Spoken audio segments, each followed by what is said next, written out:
So the StarCraft Underground League, I'm going to go through real quickly just what it is, and then I want to talk primarily the sneak peek is for the format that's going to be used, because that hasn't really been discussed a whole lot. And so let me see if I can resize this. Beautiful, beautiful. See if I can put it behind my face. There we go. Excellent.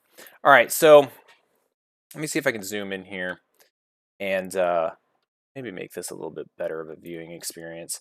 So overall, the StarCraft Underground League is meant to be an internal league to the StarCraft Underground community. So right now, the StarCraft Underground community, it has brackets that there's always a bracket to sign up for, and every bracket that you join has a 1 week period for every match that you play, right? So like what this looks like actually is I can just show you. So like this is the challenge page. If you can look in progress, tournaments that are in progress. Like if we look at, let's find one that's almost done, right? Like here's one. So you can see here, like it starts with 8 players. You go through, everyone signs up for this. Everyone's seeded as well. We have a leaderboard I'll show you in a second. And as you go through, you promote, right? So like if you end up in the top 2, or I'm sorry, if you end up in the top 4, anyone going down from 1 through 4 that hasn't been promoted, the first 2 of those go up to the next level, and it goes up to 3 levels, and it's like an internal ladder, which is a lot of fun. So that's how it started. The community has grown so much that there's a demand and an opportunity to actually have an internal league that lasts forever, right? And what I mean by last forever is it's like a legacy league where the teams don't change. So with other types of leagues, like CPL, for instance, you show up for that season, you get placed on a team, you play against people in similar skill level, and it's all good hunky-dory. What is planned here is that you get drafted by a captain to join a team, and then you are on that team until you are either traded or you resign that team and go back into the free agent pool for drafting. Drafting is done with an internal economy of SCU bucks. So it's really, really cool. So anyway, I want to talk a little bit about that. But first, I also mentioned that leaderboard. So let's talk about the leaderboard real quick. I just want to show it. I think it's really a cool thing that Challenge has. So we actually have a leaderboard where all the matches that take place in SCU get tracked here in the leaderboard. And you can see here, right, Wolfix is number 1, which you just saw why, right? And you can just see like who they played, the tournament that they played, the amount of MMR points that were received. So this is something that has been a really fun aspect so far of SCU.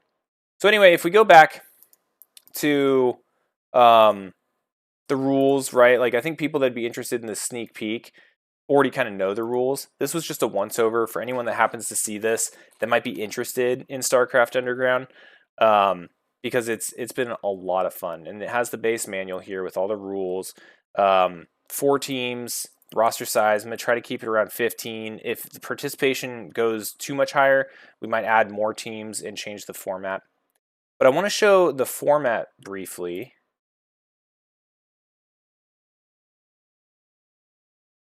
And I thought I had it up, but I guess I don't. And talk a little bit through how this whole process is going to work. So the very first thing that's going to happen is there's going to be a draft. And how this is going to work is there's 4 teams. They spell out Skull, right? For StarCraft Underground League. And they're all going to have a starting number of funds. Whether it's 50 SCU bucks, 100 SCU bucks, that will depend on the level of participation. And like I said, we already have 46 players that are looking to join and play. Then we're going to have all of the players that want to play. This was just a test, so don't worry about these names. That want to play, and their SCU MMRs listed, and the whole list will be randomized. Then the captains, their teams will be randomized, and one will start with a blind, right? So like let's say it starts with Team S, right? So you can see over here that the blind moves after each player gets drafted. Now, what the blind is for is it's just for tie breaks, and it's also for I mean, it's really just for tie breaks. And in the event that like no one bids on somebody, or that then the player goes to them for the minimum draft cost.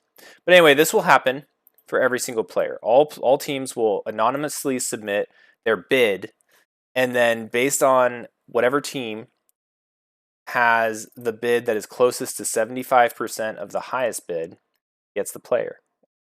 Now, I'm not going to go too deep into the 75% thing, but overall, that is to prevent one team from running away and snagging all the good players if they have like a dominant season and they have a lot of money, right? So this is a control to allow for proper management of the teams and ensure that everything works as well as possible.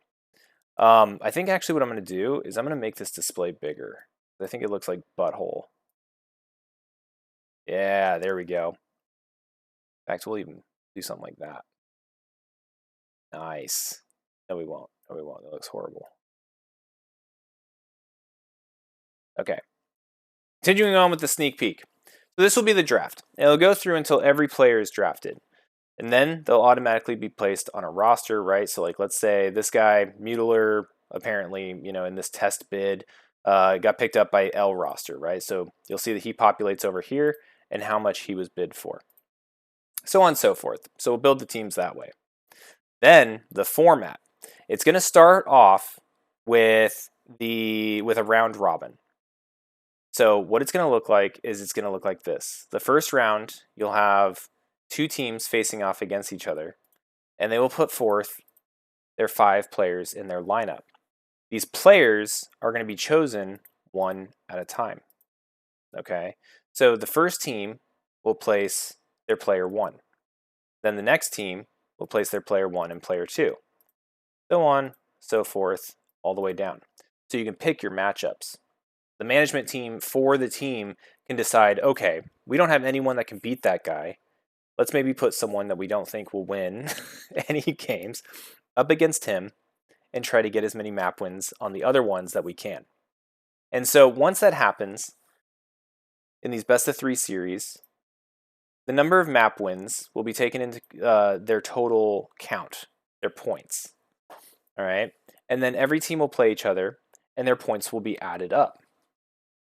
Once these points have been added up, that's going to give them their seed, and we move into round 2 of the tournament.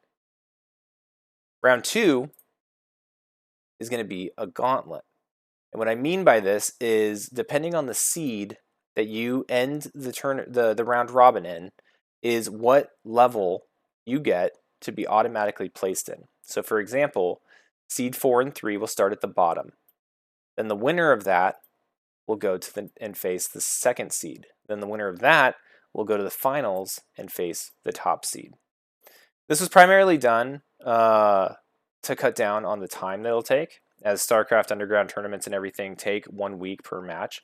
So this cuts down the entire finals into 3 weeks with a bunch of games being played. So how the final gauntlet works is that teams will achieve victory once their team has 10 map wins and a decider victory. Okay, so, well, I guess 10 map wins. Once they have 10 map wins. So what that means is, like, let's just do one real quick. Let's say this one, goes 2-0, 1-0, 2-0. I guess I gotta fix the formulas in here and add them up, blah, blah, blah, whatever. So, like, let's just keep going through like this. Let me just quickly add this. Boom. Boom.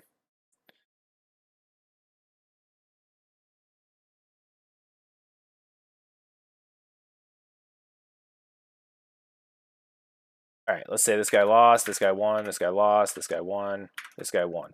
Okay, you can see here, right, that this team has 8 map wins, this team has 7. And so that's why there's decider matches. Okay, there's 2 listed here, but this will go on for as long as needed for a team to get to 10 victories. Now, all of the first 5 sets are going to be best of 3s, right? Really racks up those points. These are the players that you're going to want that you think can win twice against an opponent. Same picking mentality, by the way, right? Throw a player, pick another player. And the order of that will be determined by seed. Once you get to the decider rounds, then these are best of 1s, right? And so the first 2 will be pre-played. So when a round happens and it's like, hey, we are, team 3 is facing team 4, or in this case, seed 1 is facing, let's just say, seed 2. We'll play the decider rounds right off the bat anyway. Then these sets will also take place simultaneously.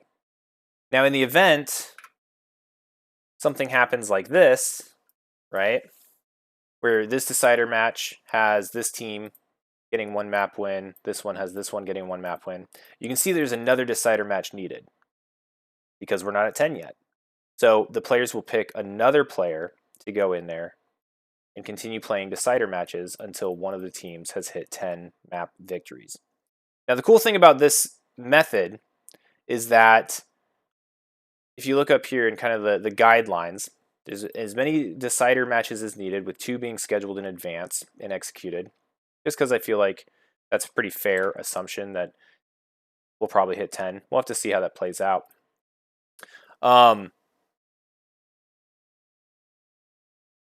each of these players has to be different, right? So if your player has been selected at any point, you can't play them again. So this forces the teams to go deeper and deeper into their roster to pick who they're going to be facing up against their opponent, which I think is really cool. Because this league is meant to be a league where you're striving to win. This is not a pair up tiers. This is not a check their MMRs and be fair about it. No, this is team management picking players to play other players based on the strategy of the format and how they can achieve victory in the point system as a team. So you might have some players, maybe they're cheesers, right? They're cheesers and they're also snipers against certain players, right? I can think of one notorious BBSer in our community that might be really good at BBSing someone and getting that last decider victory. He might be held back and utilized for that kind of action. So that's how the format is going to go. One of the things to also keep in mind is that this is done on, oh my God, Anderson, how the hell? You show up just as I'm talking about you. That is hilarious. I don't talk about you that much either. That's pretty funny. So anyway, the one other thing that's not, I think I need to add it here in the guidelines, is that the sequence matters. So even though the deciders are played first or played at the same time as the main sets, that doesn't mean that it still goes in order of being counted, right? Because there might be a world where, let's say they hit 10 here.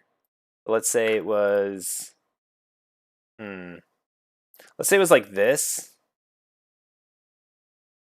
and this game hadn't been played yet, right? They can't call victory here yet because it's not, this still matters. Because if he goes 2-0, and let's say this was a little bit different. Either way, the bottom line is that the sets get counted first. Then the decider matches in order until it hits 10. So if there's a world where the numbers add up to where that's not the case, then that's how it works. So yeah, that's kind of just the sneak peek into the format. Just kind of a recap, right? We do the draft. We go through everybody. That will be streamed. That should be a really good time. Once the funds are depleted and every single player has been drafted, they go onto their rosters, and then we go straight into the round robin, where everyone plays everyone, and there'll be 5-player rosters. As of now, participation is still being signed up for. If it gets super, super huge, then we may expand this. What I want to try to keep, I think, is around a 50% roster utilization per round robin, just in case people can't make it one week or whatever the case may be. I still want people to play as much as possible because this is a league where you want to put your best players every single time. There's a world where some players may never get to play, right? And so I want to go as deep as I can without making it a problem. And so this may be adjusted.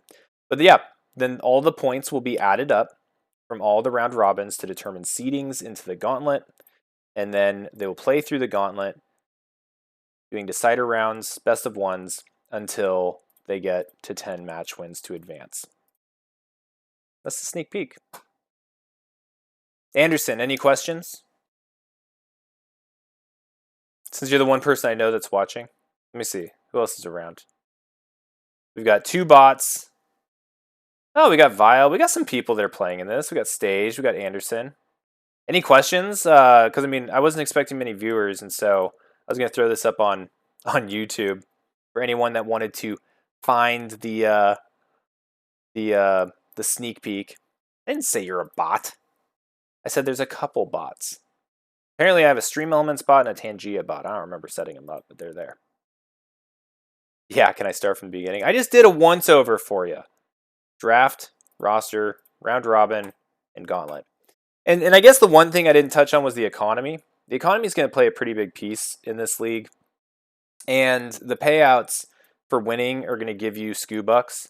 But there's other ways to utilize your team members. I was mentioning earlier that there's players that aren't as... yeah, I can show you the player list here real quick. There are players that may not ever get to play. So, like, for example, if I was recruited on a team, I'm the worst player in SCU. I would never get to play. But you can still be there for your team by participating in the normal SCU brackets and earning SCU bucks for your team based on participation and performance. There's also going to be other formats. This is not going to be the only format that we do, but I think it's a really good baseline for the league. There's also going to be events such as race wars, things like that, all there to encourage participation and acquire those SCU bucks so that they can be used to purchase more players. And there may be opportunities to use those SCU bucks as well for trades, which are still in the works, but that's definitely going to be a component of this league, the ability to trade players, because there needs to be some sort of mobility between teams, but not too much, right? Hey, Dungeon. Okay, yeah, so Vile, you wanted to see the, or I'm sorry, Fartcraft, you wanted to see the player list. So right now, the current player list, what you saw up on this screen is not the actual player list. This was a test, just to show people how things worked. But you can look here, right? And here's the Discord for StarCraft Underground. And down here, there's a StarCraft Underground League sign-up page. And you can see the sign-up right here. Do you want to play in school? Yes, no. I don't know why there's a no. I think it just had to be there because obviously just don't click on the button, right? And if you want to be a captain. And so if we look here at the votes, we can see, oh, streamer mode, lame. Good thing there's a button for that. You can see all the players that have signed up, right? We've got Stage, Mevius, Mini Rennick, Anderson, Quail, Alkiador, Gukin, Pecan, Rice Hat, Gloomy, IJ. You know, the list goes on. Currently 46 players, which is awesome. That is so cool. This is so beyond what I expected. I expected maybe like 15. Hey man, Fonzie, you're not even in here. I have a question. If Escalade had me and Anderson tied up in his basement and you had just knocked him out, which fine, one of us would you untie first? Would you save us both, or make one of us watch as you claim your reward? You guys if you know what I mean. You save us? Okay, hold on. I definitely want to make sure I can monitor that. Signups are not over. Signups are ongoing until... Actually, that's something else I can show you guys. So here's the schedule. So the 9th, which is Monday. So we're timing this to occur after CPL. So CPL finishes on Sunday. On the 9th, Monday, I'm going to decide on captains. So you can sign up to be captains. Then the free agent pool closes on the 11th. So next Wednesday, the free agent pool is done. Signups are complete. That's who's there. The reason for that is I want to be able to publish the the player list to the captains in advance. There's a lot of players to get through. There's a lot of like the draft is going to be a little complex from feedback I've gotten. Like they'll get it after the first couple players, but I want the captains to go in there very comfortable with how they want to strategize their picks, and it really matters. Like if there's one thing that could fuck up this whole league, it's if the captains just suck at drafting. So I need them to be competent in drafting. And so they'll have the list, they'll understand how it all works before it happens. Then the draft itself is templated to occur on the 13th, which is the Friday of next week. And that is also when the format will be published. The format being what I just told you. This is the first time I have released information in detail about the actual format of the league. I've been vague about it up until now, but that was kind of like, if we were to do it right now, that's going to be the thing. And then the first round, the lineups for the round one, for the round robin, are going to be due on Sunday, which requires communication between the teams as they bounce players off each other. And then the first round begins on the 16th, which is Monday. And just in SCU style, it'll go from Monday, and then the deadline will be the end of day on the 22nd, or that Sunday. So yeah, that's that. That's the player list. That's the schedule. Oh, and how do you sign up? So Nomtoss, do the Discord. There should be a link on the Twitch play. In fact, actually, hold on. I think it's just here. Yeah, there's the Discord link right there. So just go ahead and join, and also just play in the tournaments. The tournaments are a lot of fun. If you were here for the actual streaming or the casting I was doing, like that was a $50 tournament that we were running, and all of it has been from support from the community, which has been amazing. So if you have a Prime sub, send it this way. 100% of it goes towards SCU tournaments. I think that's about it. That was the sneak peek I wanted to present. Any additional questions? I see Anderson asking, you trying to fail? No, I'm not trying to fail. Friday the 13th, yep, it's very appropriate draft day. So we get a chance to play. Yeah, players like you, Fartcraft, would probably play. You're good enough to play. Oh yeah, so I couldn't hear Marge's question. Let me see what Marge asked.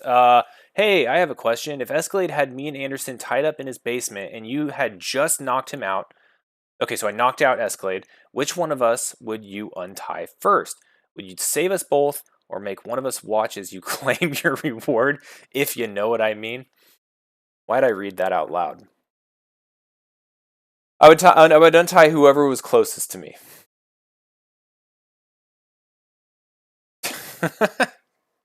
Frickin' goon.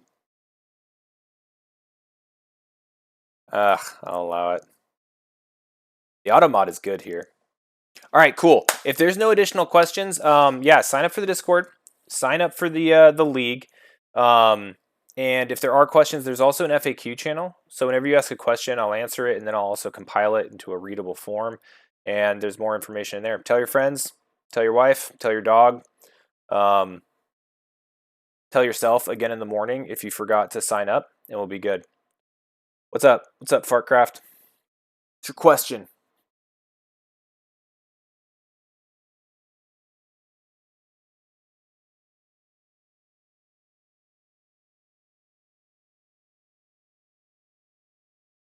I'll stand by for the question. First person to draft Doodle gets free wins. Potentially. Well, I mean, okay, you're looking at this list again. I didn't see Doodle in the server or the thingy. But yeah, there's going to be good players. I mean, like let's I don't maybe I don't want to give everyone's Discord information. Maybe this is unprofessional. But there's players such as like Father. We know Wolfix is in the server, right? Like there's some tough competitors, but the format is done in a way where the team matters, right? If we go to the finals and Doodle wins every single map he does 2-0, cool. Like, that's 20% of the map wins you need across at least 5 series. You know, like you actually got to go reach pretty deep, and that's the intent behind the deciders, the intent behind having so many players. I think that around 50% of team size is an appropriate amount of players, to where just a few good players sprinkled in isn't going to screw the league over, and people get to play. Should there be at least one S rank person per team? No. I don't see any need to balance that rank whatsoever. So drafting, let me remind you how the draft works. The draft is simultaneous, right? So all of these bids are hidden.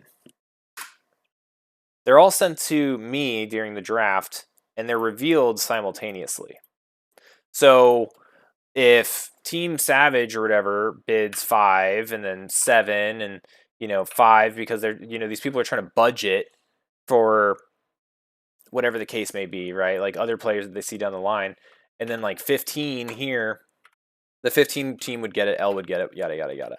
But you also got to strategize about the draft as well. So like let's say 5, 2, 3, and 7. That didn't work. 6. Oh no, that did work. I was looking at the wrong block. The team that actually bid 5 gets it because of the 75% rule. So you have to gauge how many other how wanted that player is by someone else, to find the right price. So there's a lot of strategy incorporated in here to get away from sequencing matters more. There will be some budgeting, and that's why I'm giving the list to everyone so they can sort their own list, do some homework, hopefully, because this will be randomized, right? So when we get the list, we randomize the entire list. And then I would fix this again for the blinds. All right, let's go back up. Excited, first person, doodle. Yeah, there's going to be players that do well. And I think one of the issues isn't so much that those players are going to get free wins. I think the issue that teams are going to face and the challenge they're going to have is keeping those good players. And I'll try to find venues for those really good players to like face off, maybe like champion matches or call outs or grudge matches that award SCU bucks. But what I can imagine teams doing is taking their man sharks, right? Like their crappy little, EF rank players, and always choosing to throw them against Doodle, right? And so even the sequence in which you reveal players to play back and forth ends up mattering a lot. Oh, champion, if you got commercials, Prime subs get right past that. Can't hear me because there's commercial, I guess. Okay, realistically, the seasons aren't super long. You'll be able to fine tune. Correct. The idea is that these seasons are less than 2 months. 6 weeks are templated. I'm curious to see how the deciders go because that might screw up the schedule a little bit. What if everyone blows their budget before the draft is done? Champion, let me know when you're back. I don't know how long this commercial is. I don't even see it. Maybe I should go to my stream manager. See if I can pause ads. By the way, 100% of ad revenue goes towards SCU. Gotta be an ad pause button. Champion, you back? Because that's an important question.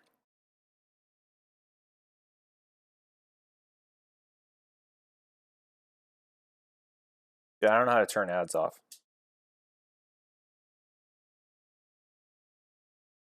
Okay. I'm going to assume that champion is either back or very close to back. So when you go to the draft, there's a couple caveats here that are going to be included. So I'm just going to walk through them. So kind of how the draft is going to be executed is some of the things I already mentioned, right? The list of players is going to be randomized. Marbles will determine the team that starts with the blind, and then the blind will go in order, in SCUL order. So if it starts on U, then the next person to get the blind will be L, and so on and so forth. Just keeps it easy. The draft will begin. Submit the draft. This has to be time limited. We can't have people, freaking calling in lifelines or whatever. So a minute is the guideline. It'll be loosely enforced unless it becomes a problem. Draft admin will populate the table once all bids are received, right? We throw in the cash. We find out who wins with the 75%. In the event of a tie, the team closest to the blind will get the player, right? So if you have the blind, then you win that tie. If you have the blind, but you're not a part of the tie, right? So like let's go back to our example. Let's say 5, 7, 7, 2, or whatever. Let's make this one 1. So the 7s win, right? So Team C and Team U tied with 7. Who gets it? C gets it because they're closer to having the blind. That'll be how the ties are decided. In the event of no bids, right? Which there's a minimum. So like if and I got to determine what it is. It's based on participation and how much money everyone needs to get through this. But let's say the minimum is $1, right? And so like let's say there's someone that no one wants. Okay, it just happens to be River, I guess. People are going to want River, but the person with the blind would get it, and that's still taken from their money. Drafting stops after the team hits their max player count. This draft will have a max player count to ensure that all players get drafted and the teams have enough going into the first season. Future seasons will have different amounts, and it might become a minimum, right? Instead of a maximum, you'll have a minimum player count that you have to hit, or a maximum, to keep the teams somewhat balanced with respect to number of players. All players get drafted, blah, blah, blah, blah, blah. Okay, now specific to the first draft, this may have to continue on forward as well, but you can be forced into going into debt. So to get to the root of your question, which was, and I think I bought enough time for any ads to end. Let's say you're completely out of money. Okay, so you're not going to bid, right? You're never going to bid. Your amount is always going to be a dollar amount. So like, let's say S ran out of money. Okay, so S ran out of money. We'll just say here. They blew their load. They really wanted Mutiler. They spent all 50. They got him. Now they have 0 funds remaining over here. Well, they only have 1 player. They're not going to be able to participate in the league. So what's going to happen is every bid from then on is going to be the minimum bid. And because there's a maximum player count, the other teams are going to run out. Like Team C, they're going to have all their players here. Team U might run out of slots here. Team L might run out of slots here. And the remainder are going to end up going to that player, or that team, the S team that ran out of money. And for every bid that they win by default, they're going to go into debt. And that's unique to this first draft, because debt going into the negatives is not something that I want to have as like a normal thing in the league. But if you blow all your cash, that's what's going to happen to you. You're going to get the leftovers, or you're going to spend money and you're going to run out of money. The cool thing and disadvantage as well of spending all your money is, how I was saying like these other teams are still bidding. They could force you to take a player that maybe they don't want. So like, let's say this team, like these 2 teams are out of the running, and Team L has 1 slot left, but they don't want whoever this is. It's easy. They want Hazareth. Well, S has the blind. Look at that. So they can tie you on purpose because they know you're going to bid the minimum and force you to take this guy, so then they can take this guy. Yeah. And fill their slots. So that's how drafting works. It sounds really complex, but really all that complexity fits into this when it comes to guidelines. And I think I've thought through most crazy situations to where this should, with captains thinking about it, right? Like that's going to be the key piece. The captain's actually thinking about this, maybe having some players with them in the live draft that's completely permitted, to discuss what their strategy is and how they're going to approach this. If they do their homework and everyone comes with the intent of choosing the best players for their team, then this system will work very well, I think. What other questions we got? We actually randomly have a good amount of viewers now. I don't know if people wanted to... Anyone there want me to re-go over something for late people joining? Because that's all the information I wanted to give. Otherwise, I'm going to bounce.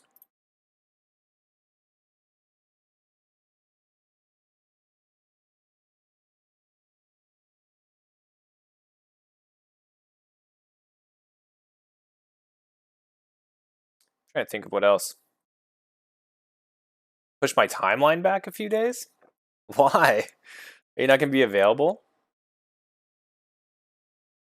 No. CPL ends the 8th. I'm picking captains the 9th. Signups don't even stop until the 11th. I've talked with CPL. They're going to do an announcement. I didn't want to step on their last week, though. Negative impact of debt. Yes. In short, the negative impact of debt is, one, you have to earn the debt before you go positive, right? So you'll be at a disadvantage at future drafts, which is the primary use of SCU bucks at the moment. The SCU bucks are also going to be used as a currency for events, right? We can, like I said, like one of the things I want to do is have show matches for our best players, grudge matches, call outs, things that the teams can bet on, things that the teams can purchase entry into with the idea that they can earn a return from it, right? So like, let's say I do an event. One of the events I want to do is a race war, right? Not an all kill format, but different. Like every team puts in 3 Terran, 3 Protoss, 3 Zerg. They all have to pay 5 SCU bucks per player, right? Or whatever it is, 20 SCU bucks per player. And then, thanks Anderson, right on cue. And then let's just say like they really feel like their players in the Protoss that week are good. Maybe we can gamba on it, right? Or we can give them back for every map win a team gets, they get a SCU buck, right? Like we have a lot of flexibility, and I want the economy to be very important. I want the team management and economy management to be maybe not equally as important, but very high in importance when it comes to this league, because I think that that's somewhere where a lot of players shine. I've heard a lot of feedback from people really excited about the team management aspect. And also some of the players that maybe aren't good at playing might actually be your best person at gambling or your best person at determining how best to approach the draft, right? You might have some freaking Excel nerd out there that is an F rank, E rank Terran branded as half man, half shark, you know, like who would just really enjoy doing that. So there's roles. Okay. You believe the 9th is the deadline? It might be the deadline. It's fine. I shouldn't be stepping on CPL at all. It'll just be captain selection. If you happen to be a captain that's selected and you're participating in the deadline CPL match, you've got time. It'll be fine. Debt, other than being forced to choose a player. Yeah, so the debt is that's really the biggest thing. That and opportunity to participate in events and buy tickets, etc. That's a fair point. That's a fair point. It's a really fair point, actually. I could probably push it to the Tuesday. I don't mind that. I kind of feel the word has gotten out a decent amount already. So I think the people that might want to be captains, many of them may already know. Yeah, the collusion could be a problem, but it's also kind of interesting at the same time. Yep, got to punish the teams for fixing. What if one of the teams is a serial killer? Odd.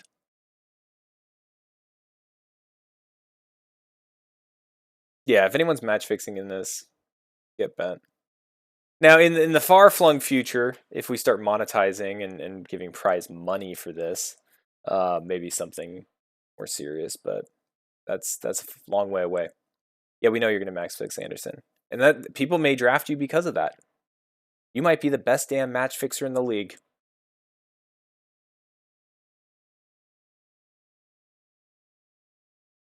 Oh, I've got no problem in ignoring suggestions, but I like hearing them. All the good ideas in this are not my ideas. The 75% draft rule, that was an idea from Ziggy, actually. You just watched him play, and he's like a statistician. He's got like a PhD and stuff and all the maths and kind of justified it. And we did some simulations and it really started making sense. At first, I was like, that is the wonkiest idea ever. And he was like, no, no, no, hear me out. And I was like, okay, yeah, that's dope. The gauntlet idea, this was actually Mevius. My idea was the decider thing, but that was Mevius's idea. That was good. So a lot of good stuff here. Have I tried eating a costume? No. Reach out to S rankers. I'm sure they'll be interested in this. Maybe. I've been asking some of the high level players to reach out to their buddies. Oh, wearing a costume? Yes, I have considered wearing a costume. As soon as I get the motivation and time and funds for just blowing it on dumb stuff, I'm going to get a shark costume. Cool, cool. Who pinged me in Discord?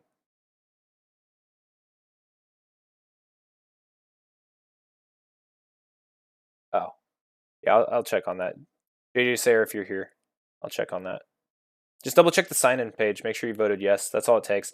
This sheet, if you're looking at this name list, this is not a real name list. This is here. I can just show you real quick. This I just took a snippet of like the top 20 something people in the SCU leaderboard. That's all this is. This is nothing to do with submitted names or anything like that. Okay, any other questions? I think this has been valuable, and it'll serve as a reference on YouTube for anyone that wants to catch up on the sneak peek, how this goes. It's been very rambly. What you got, Anderson? And I'm sure this will be about the league and appropriate. Yo, if I can get Artosis to play in this, that would be pretty neat. It would also probably blow up in the sense that a lot of people would want to play. And I'd have to figure out how to massively scale. Has anyone ever been so far as decided who would look like? Sometimes.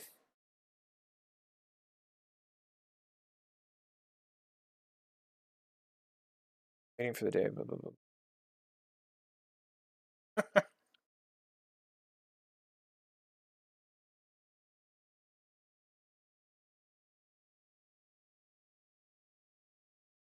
There's no elo cap. In fact, this is intended to be the serious side of SCU. So SCU is casual, hyper casual. Don't care, if you play, you can promote, but like it's completely casual with the exception of like the money tournaments. This is where people are trying to win, trying to compete, and nothing held back.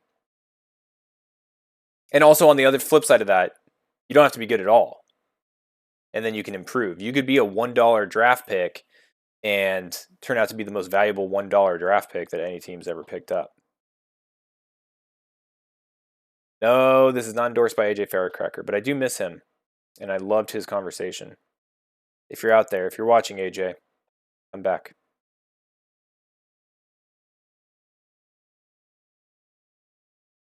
Ah, snooze ad. Ha, caught it this time.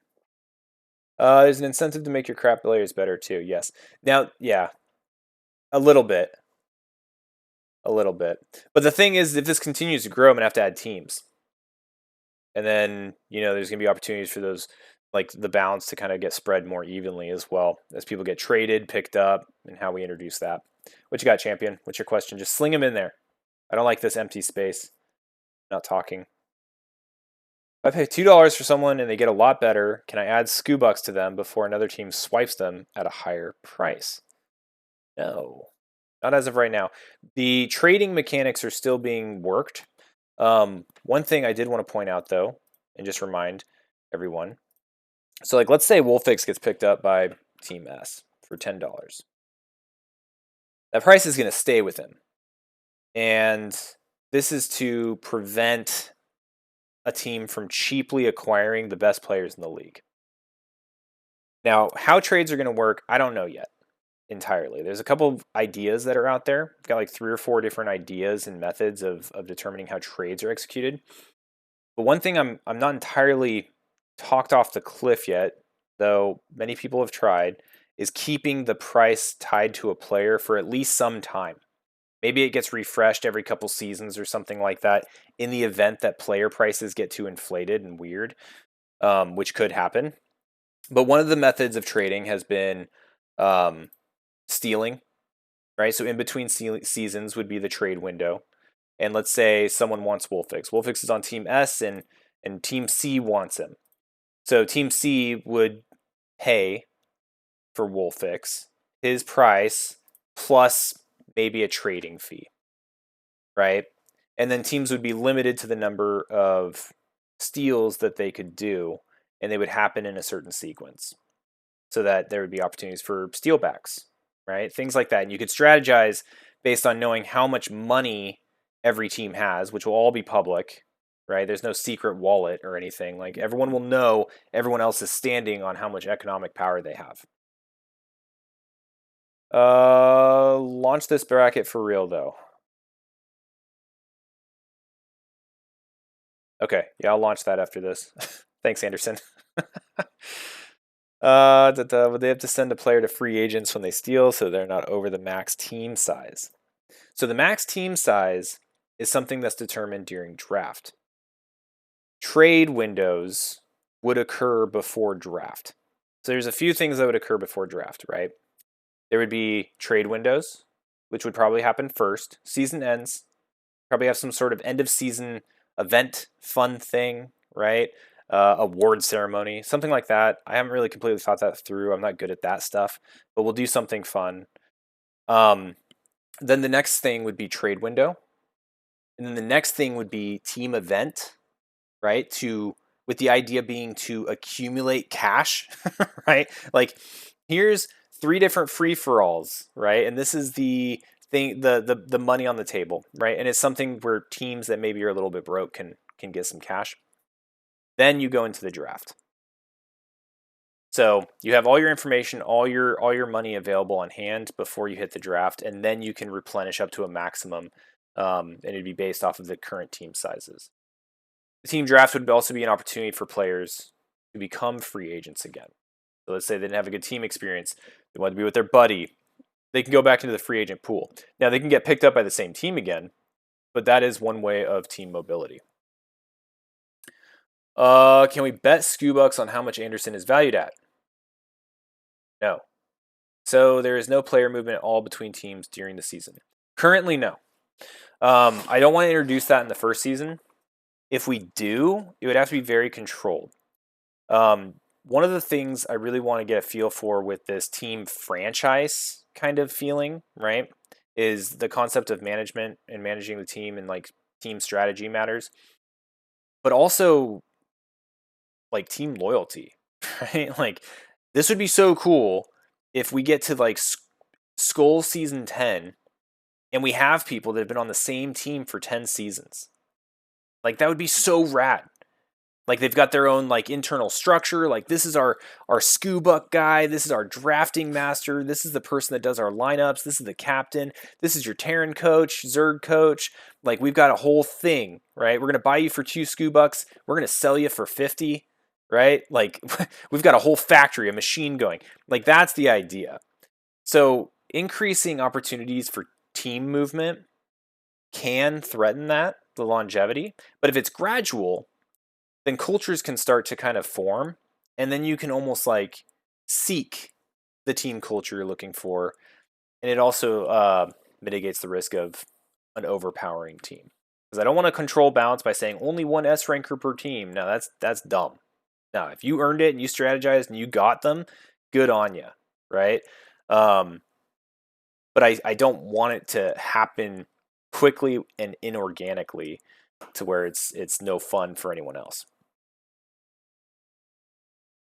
If players move during the season, they get shot. That's a little extreme. What other questions you got?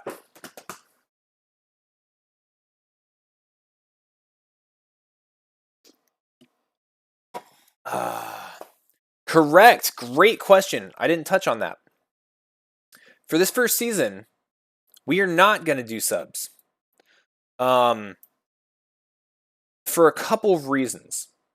The first reason we're not going to do substitutes is it screws the strategy of team picking, right? So let me just give you a quick breakdown. It's not well depicted here. I'll go back and edit it. But let's say seed 3 and seed 4 face off. Obviously, the higher seed 3, the higher performing team should get an advantage, right? What does that look like? Well, what it looks like is that the lower seed has to put their first player. Let's use a name we all know and love, Wolfix. So they put their first player.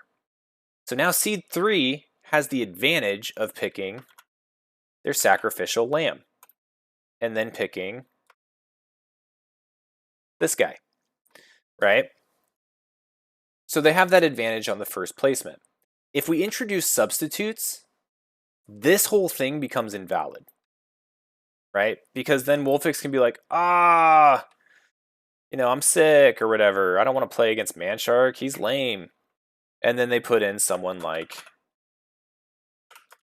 this guy who's a Manshark sniper, right? And then, there's no point. It just completely invalidates this. Because then you can restructure your matches. So subs are out. That's why we have only going deep about 50% of the roster. Dude, I am so sorry. I legitimately don't want freaking ads right now. But I don't know how to pause them. Hold on.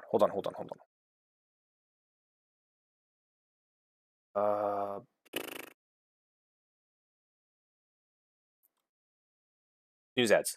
Here we go. Figured it out. Okay, I'm just going to keep snoozing the ads. Yeah, no subs. But good question. I didn't touch on it. And that did come up in conversation with someone before, so. What else we got? Breaks the premise. Yep, this is rad. Thanks, Nomtoss. Hopefully you found the Discord and you were able to sign up. Good idea. Subs are a mess. Commercial. Dumb. Are these team names set or examples? So, I think I'm going to have them just set. And then I think that teams will be able to purchase a change. I might change lollipops. That was kind of a joke. But what I do want the naming convention to be is SCU.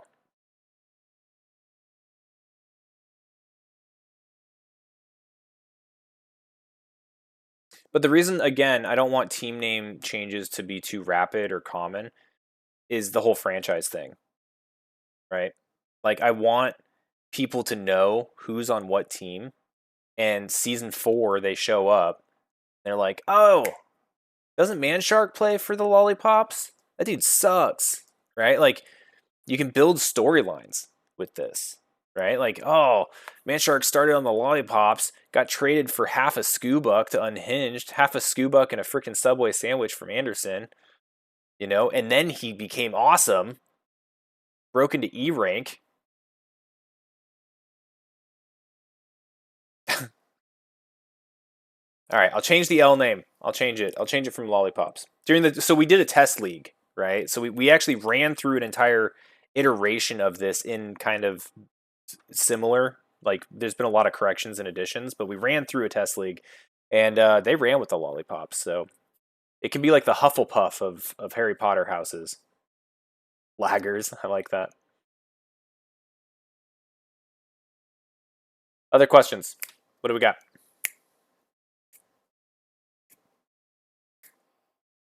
Well, again, if questions come up, please feel free. Hit me up in the Discord. There's an FAQ channel. Yeah, it is bedtime. And then also tell your friends, right? This is open to anyone. You don't have to have been in SCU for a long time or anything. Just jump in the league, and freaking love it.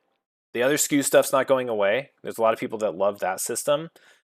But this one's for a little bit of a different type of player and someone that's looking for something a little bit more serious. And hopefully it ends up that way. I'm really excited about it.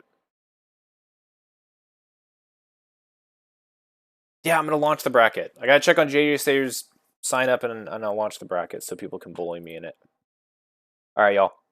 Have a good night.